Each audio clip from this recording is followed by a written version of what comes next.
Hey everyone, it's Miss Storms. Welcome to my office.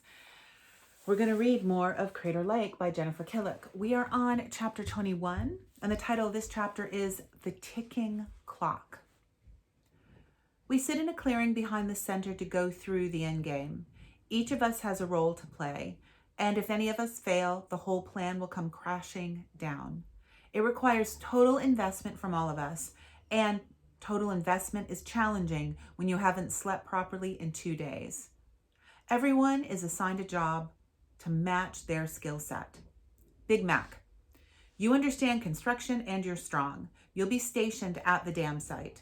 Your priority will be getting that dam down, however you can. We need the river flowing back down into the crater. Aid, you're smart and you're fast. We need you to help Mac at the dam. You'll need to distract the guards while he susses out where the weak spot is. Once he's made a dent in it, I want you both to attack a bug eye. The rest of the plan depends on them releasing that pheromone and drawing all the others up to the river. Use the swarm. They'll be frenzied and aggressive, so you might even be able to get them to do a lot of the dam destruction for you. Try to lure them into the riverbed so that when the dam breaks, they're swept away. We'll get it done, Max says. And keep each other safe. When the river floods through, you both need to be clear of the torrent. Affirmative. Adrian nods.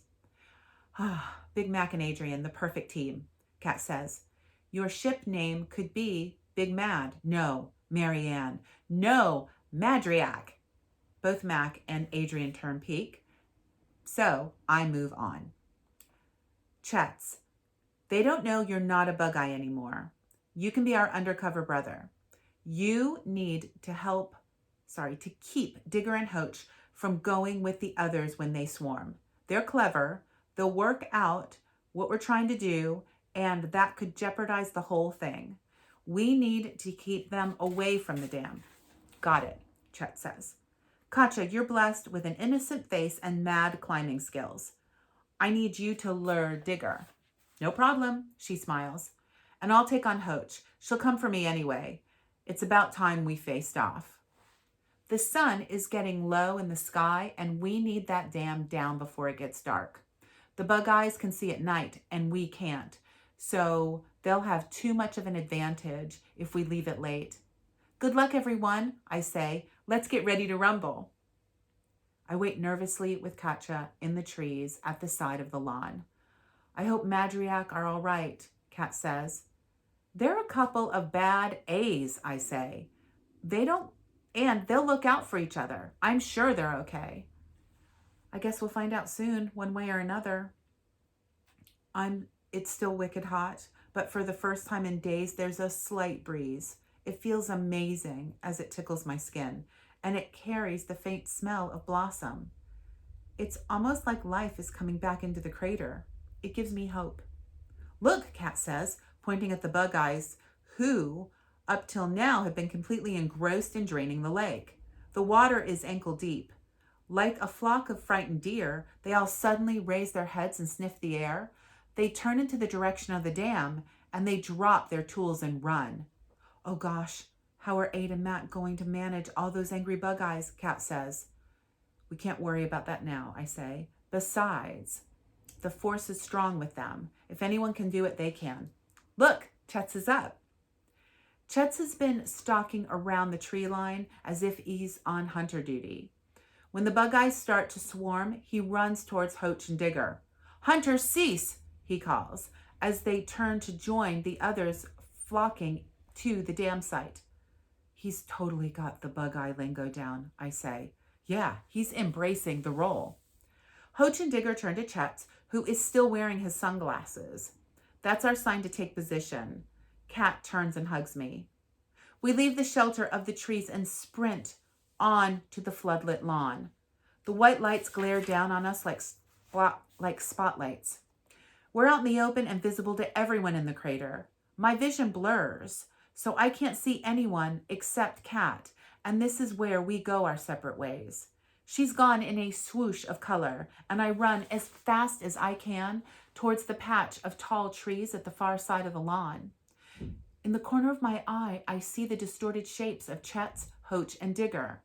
Chet starts to jog my way. Digger gallops after Cat. Hoach is shooting towards me like an arrow with a vendetta. I close my mind to everything around me except the enormous tree looming ahead, and I make my legs move faster and faster. I expect every moment to be tackled from behind, flung into the hard dirt ground, my teeth clashing together, the breath being knocked out of my body.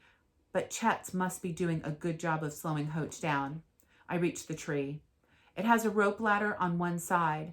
I launch myself at it and grab the highest rung I can. Then I start to pull myself up, my muscles throbbing.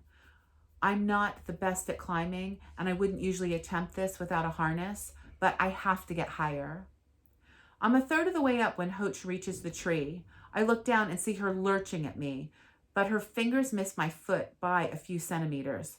"I've got you now, Lance," she says. "This is a dead end. There's nowhere left for you to run." I keep moving upwards, one rung at a time, until I reach the wooden platform. Once I've heaved myself onto it, I look down. Hoach and Chet's are still on the ground having a discussion. Chet's points to the nearby tree and jogs towards it, while Hoach starts to climb up after me. When I look down, all I can see are those creepy mad eyes, the shiny black and glowing yellow. The urge to jump is almost overwhelming, but I know I have to wait. I look across the lawn to the climbing wall. Katja is halfway up it, taking a complicated route, zigzagging across it like a rainbow-colored ant. Every now and then she stops to pour something on the hand and footholds. She's totally doing it like a boss. Digger is behind her, but not as fast as I thought he would be. He's definitely changed shape. He's bigger, especially across the chest, so he must be stronger, but he's sort of twitching in a pretty disturbing way. He reaches the wall and throws himself onto the ground throws himself on it like an animal. He goes for the direct route upwards, grabbing the handholds and perching on the tiny footholds like he's done this a million times. Every now and then he stops and his whole body sort of shudders. Hoach looks over and smiles. "Ah, the spoiling's metamorphosis is complete. Take a look, Lance, at the majestic form of a hunter." I watch in horror as Digger's shuddering grows more and more violent. Then at the top of his back, it massively expands, bursting through his polo shirt, which falls in shreds to the floor. His shoulder blades are overly prominent and still growing. They pull apart, splitting his open skin to reveal a mass of dark gray fuzz underneath. He claws at his face and his human skin just peels away, exposing the new skin, which is matte, black, like velvet. He doesn't look like a person anymore. He doesn't look like a giant wasp or one of those huge bug-eye aliens you see on TV. He's something I could never have imagined. Some impossible monster with a mix of human and insect-like features and a head like a moldy potato. Although Digger's head was a bit potatoey before he transformed, so maybe that's just him. And just as I think it couldn't get any scarier, his shoulder blades extend out of his back, dripping black goo, and start to stretch into what can only be wings. Katja screams, and I do not blame her. I want to scream, but I'm not up close and personal with the Digger monstrosity. "He'll have her soon," Hoach says and carries on climbing up my tree. I watch Kat with my heart racing and my mouth dry. She's almost to the top of the wall. He's close behind, but he's having trouble moving his hands and feet. Our plan is working. Kat's fingers grasp the summit, and she starts to heave herself up. Digger tries to follow, but he can't move his right hand from the handhold. His feet are stuck too. He jiggles about and pulls and finally gets his left hand loose. He lunges towards Katja and grabs her shoe. For half a second, she falls back. Then she drops something on Digger and kicks out.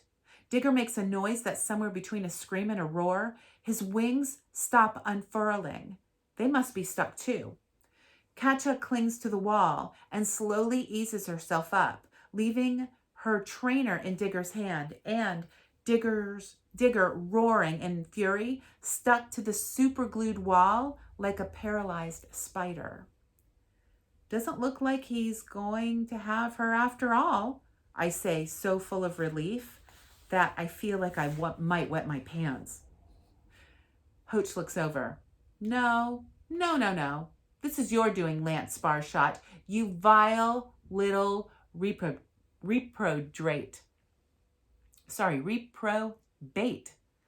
She quickens her pace. Time to move. I ease myself around the platform to the other side of the trunk where a thick rope is swinging slightly in the breeze. The leap of faith.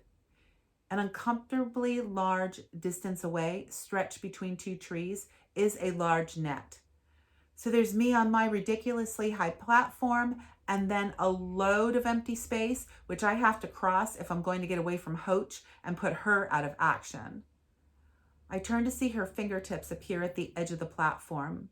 I hold the rope and try not to think about the huge drop to the ground. If I fall, there's no way I'm going to make it without breaking most of the bones in my body. The top of her head appears, and those truly awful eyes. She hisses at me, which I think is alien speak for, I hate you and I'm going to kill you / use your body as a host for my parasitic sporelings. I count 3 breaths. I hear the click of her heel on the wooden ledge. I fling myself from the platform. At first, I free fall, down through the air with nothing to hold me back. The feeling is sickening. I brace myself for the kick when the rope I'm clinging to for dear life goes taut. This is the most dangerous moment, the part where I'm most likely to lose my grip and fall. The rope jerks, my hand slips, my body jars at the bounce. I try to grasp the rope tighter, but it slides through my hands, burning my palms. The forward momentum is still swinging me towards the net. I just need to hold on for a second longer. My sore hands reach the end of the rope as I near the landing net. I have one chance, so I let go and basically fly through the last bit of empty air and crash face first into the net. I manage to grab it with one hand and I try to lock it shut while the rest of my body bounces away from the net and then back towards it again. I get my other hand on the rope, then a foot. I've made it. I hang there for a second, dripping with sweat and relief. There's no breath left in my body. But Hoach has grabbed the swinging rope and is strapping herself into the safety harness. I force myself forward, climbing the net as quickly as I can, though my whole body wants to give up and die. I only have a few seconds before she jumps. I slide clumsily on the platform. I'm not going to be winning any awards for being slick. And I take off my backpack and pull out the can of olive oil. Hoach jumps at the same moment she clocks the oil. She howls, but it's too late. I pour it all over the safety net. When she hits it, she tries to grab on, but her hand just slips off.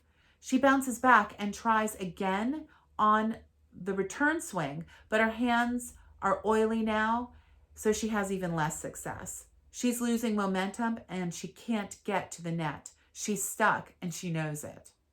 She screams, roars, scroars like Digger did, only hers is higher pitch, so it sounds even more terrible. I put my hands over my ears while I grin at her furious face. The rope is almost out of swing, so she's just dangling from the harness in the center point between the trees. She can't get to either side and she can't drop down. One of her shoes falls into the darkness below. "You'll pay for this," she says. "It doesn't matter what happens to me. My race is stronger, smarter, and better than you in every way. We will dominate this world and you will be forgotten." "I'd love to stop and chat, miss," I say, "but if you look to your left, you'll see that the river is flowing back into Crater Lake, so I'm afraid your precious sporelings aren't going to be escaping anytime soon." She turns to see the river surging down to the bottom of the crater, carrying most of the bug-eye workers with it. They're so weak from the moss soup and the cold water that they're not even attempting to climb out, just scrabbling around with panicked looks on their faces. Mac and Adrian did it. I climb down from the tree and collapse on the floor. How's the tunnel blocking going? I ask Kat, who's run over and flops down beside me. Chet's is nearly finished. He's worked out how to operate the digging machinery, she says. So he's digging in reverse? Yes, and still wearing the sunglasses. He thinks they make him look swag. She smiles. Well done, Lance. Your plan worked. It was all of us, I say. That was some epic climbing. I nearly fell when that black slime started oozing out of him. She looks over to where the thing that used to be Digger is glued to the wall, jerking around, still trying to get loose. Poor Digger. He looks disgusting. An abomination, I agree. I guess he must have skipped dinner, or maybe because he's turned the longest, the moss didn't seem to work well on him. Do you think if we give him some more water bears, he might turn back? I don't think there's any coming back from that, I say, but hopefully the others will be okay. Are you up to doing one more job? Of course. We're not safe until we get the word out. Will you take my mobile and climb to the roof? If you can get reception, phone the police, MI5, the men in black, and my mum. I'm on it, she says, taking my mobile and running across the lawn. I want nothing more than to lie here and fall asleep, but there's still work to be done, so I force myself to get up. Without my phone, I'm not sure what time it is exactly, but the crescent moon is high in the sky, and the stars are twinkling. With the floodlights on, I can see the lawn and the lake, and they're buzzing with activity. I walk over to where Chet is driving the digger, and obviously having the time of his life. He grins at me and gives me a thumbs up. When you're done, I call, dodging out of the way of the pile of earth that tumbles out of the scoop. Can you go and look for Digger's keys? If we can get into the office, we might be able to use the phone. I don't know if Kat's gonna have any luck getting reception. He usually keeps them in his pocket, he yells. I think his trousers are still mostly intact, I say, though I don't even want to think about what he looks like underneath. The keys might have fallen out when he turned. If not, I'll climb up and see if I can get them, Chet says. Are you sure you're okay with that? He looks pretty scary. Don't worry, I can handle it. I give him a wave and make my way to the lake. It's gonna take a while before I get used to the new Chetin. The lake is full of bug eyes splashing about. Adrian and Big Mac are running around the edges, poking them back in with oars as they get too close to dry land. Hey, Lance, Big Mac shouts. We did it. Woohoo! Adrian punches the air. You did amazing, I yell. You're heroes. You too, mate. Big Mac comes running over to me. Some of this lot are turning human, so we can start getting them out. They're tired, though. Maybe we could get something to help them, like life jackets or something. Adrian prods a tool who's definitely still has bug eyes deeper into the water. I think there's a dinghy in the boat shed, I say. I saw it when we were hiding in there. That would be perfect. I'll go get it. I run around the lake to the pier side and open the door to the boat shed and flick the light on. I see what I need towards the back of the shed. Behind the canoes and oars, there seem to be some inflatable rafts. It's going to be a squeeze to get them on, so I take off my backpack and chuck it on the pier. Then I go for the inflatables, climbing over piles of rope and oars until I'm at the back of the shed. Suddenly, the light flickers. My first thought is that the light bulb must have popped, but I turn on instinct and, in the flash of light, I see her. Everything goes black. I crouch down behind the rafts. It's no good hiding. Hoach's voice hisses from somewhere in the darkness. I can see you. I swallow. Damn those bug eyes. Miss Hoach, I say, I thought I left you hanging out by the leap of faith. Get it? Hanging out? She doesn't laugh. I managed to find my way out of your pathetic trap. Anger is a great motivator. Her voice is a little closer this time. You should know, a boy like you, full of anger and aggression. If you were going to make it past today, you'd only end up in prison. You've got me all wrong, I say, fumbling with the inflatables in front of me. The things I've done, trapping Trent in the toilets, everything at Crater Lake, I didn't do out of anger. I did them to help my friends. And now that you've ruined our plans, she says. She must be barely more than a meter away. My sporlings are destroyed. Soon I'll be the only one left. Don't you like soup? I say. My human body is allergic to carrots, so I found alternative nourishment. Okay, I say. I'm stalling. I need a few seconds more. Firstly, a carrot allergy? That's random. And secondly, the way you say alternative nourishment sounds totally creepy, like you were eating human entrails or something. I know what you're doing, she says. She's so close, I can feel her breath on my arm. But there's no way of getting out of this alive. You're not clever enough to defeat me.